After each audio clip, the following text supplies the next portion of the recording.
السلام علیکم ورحمۃ اللہ وبرکاتہ۔ ناظرین اکرام، نیکسٹ گائیڈنس کی نئی ویڈیو میں آپ کو خوش آمدید کہتے ہیں۔ جیسا کہ آپ جانتے ہیں ہمارا حج سیریز چل رہا ہے اور آج ہم حج سیریز کی 5th ایپیسوڈ سٹارٹ کرنے جا رہے ہیں۔ پچھلے ایپیسوڈ میں ہم نے حج کے تمام تر مسائل کو جانا۔ آج ہم زیارت مدینہ منورہ یعنی مدینہ منورہ کی طرف روانگی کے حوالے سے جانیں گے۔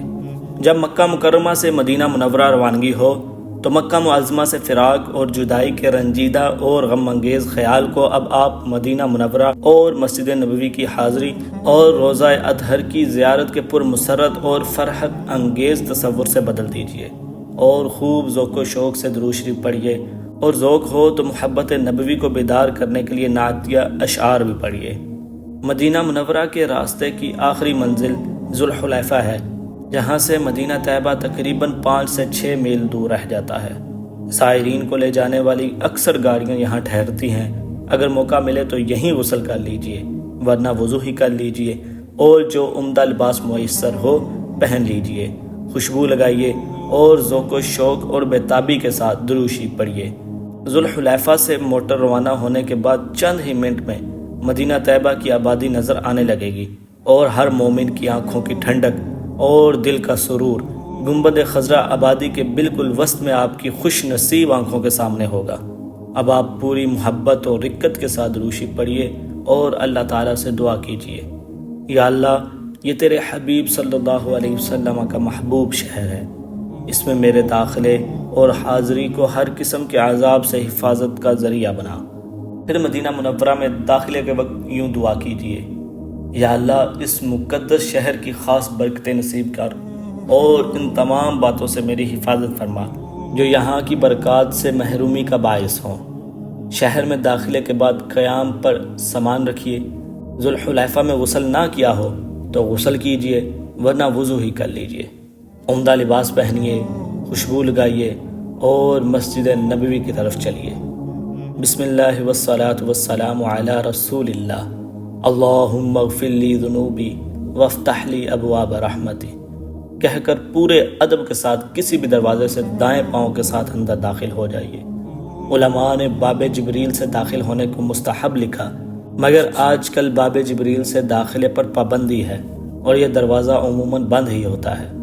سب سے پہلے مسجد کے اس حصے میں جائیے جو روضہ مطہرہ اور منبر شریف کے درمیان ہے، جس کے متعلق خود رسول اللہ صلی اللہ علیہ وسلم نے فرمایا، روضۃ من ریاض الجنہ، جنت کے باغیچوں میں سے ایک باغیچہ فرمایا ہے۔ یہاں پہنچ کر اگر مکروہ وقت نہ ہو اور فرض نماز ہو رہی ہو تو 2 رکعت تحیۃ المسجد پڑھیے۔ فرض نماز ہو رہی ہو تو اس میں شریک ہو جائیے، تحیۃ المسجد اسی سے ادا ہو جائے گی۔ نماز سے فارغ ہو کر اللہ کا شکر ادا کیجیے کہ اس نے حرمین میں حاضری کی سعادت بخشی، اور خوب توبہ استغفار کیجیے۔ اب پورے ادب اور احترام کے ساتھ اور ہوش کے ساتھ روضہ مبارک کی طرف چلیے۔ یہ تصور کیجیے کہ میں رسول اللہ کے روضہ اقدس پر حاضری دے رہا ہوں۔ جالیوں میں بنے ہوئے پہلے خانے کے سامنے کھڑے ہو جائیں اور درمیانی آواز سے سلام عرض کیجیے، السلام علیک ایھا النبی ورحمۃ اللہ وبرکاتہ۔ سلام کے بارے میں اسلاف کا معمول اور ذوق یہی تھا کہ مختصر سلام ہی عرض کرتے تھے۔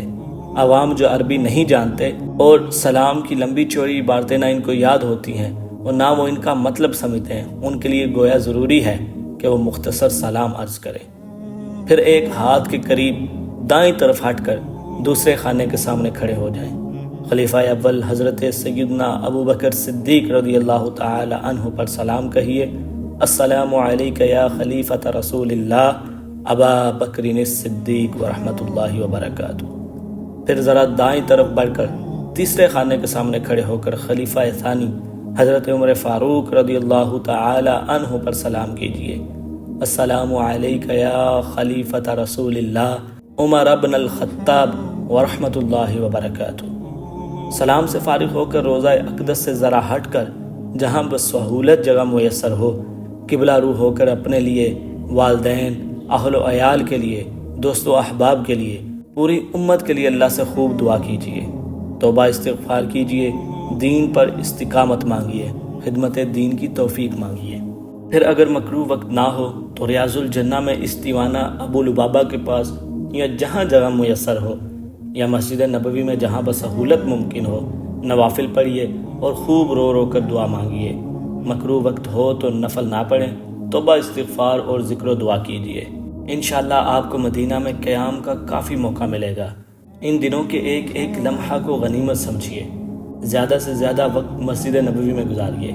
ہر نماز مسجد نبوی میں ادا کرنے کی کوشش کیجیے۔ کم از کم 40 نمازیں تکبیر تحریمہ کے ساتھ پڑھیے۔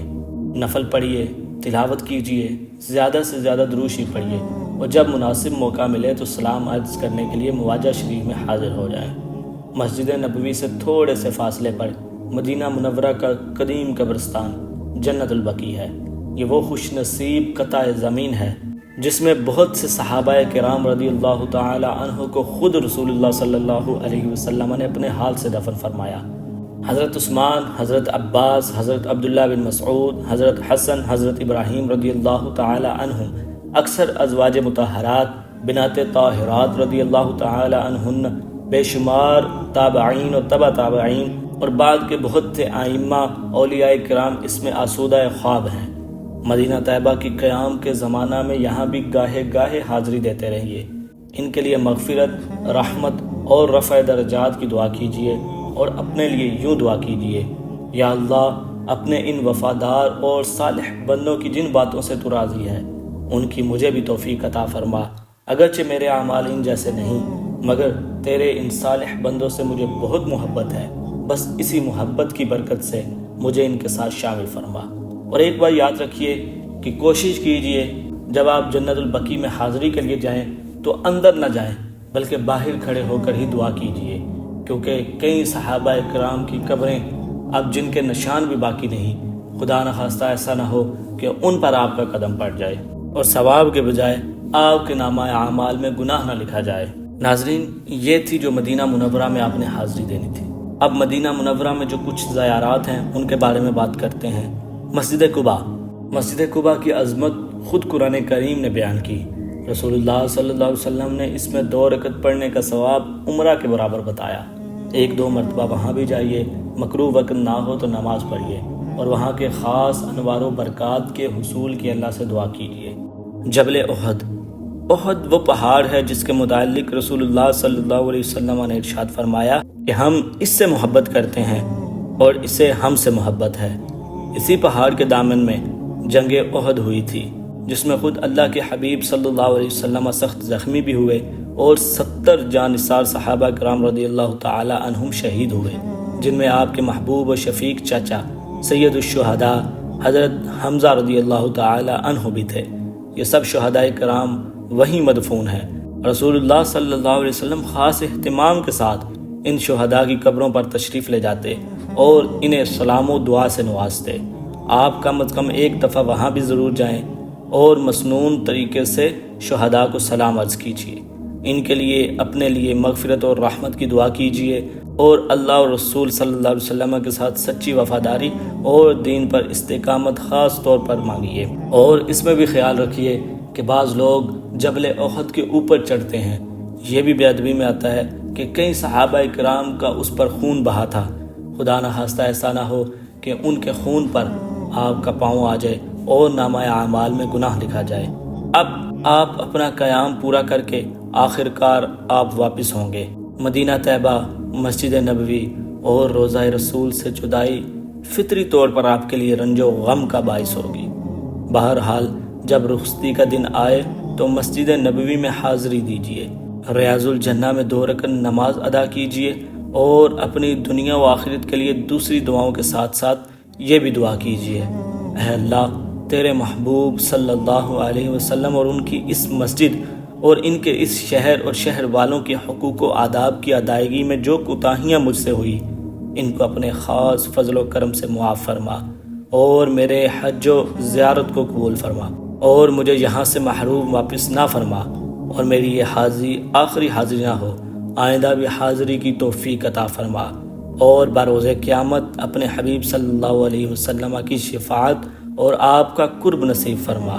اس کے بعد روضہ مطہرہ پر آخری سلام کے لیے حاضری دیجیے۔ جو ہم نے پہلے بیان کیا اسی طریقے کے مطابق سلام عرض کیجیے اور دعا کیجیے۔ اس کے بعد یہ عزم کیجیے کہ کہ جہاں بھی رہوں گا دین حق کی خدمت نصرت پر کمر بستہ رہوں گا، اور غمگین دل کو تسلی دیجیے کہ اگرچہ میرا جسم مدینہ سے دور ہوگا لیکن میری روح انشاءاللہ کبھی دور نہ ہوگی، اور ہزاروں میل دور سے میرا درود و سلام فرشتوں کے ذریعے رسول اللہ صلی اللہ علیہ وسلم کو پہنچا کرے گا۔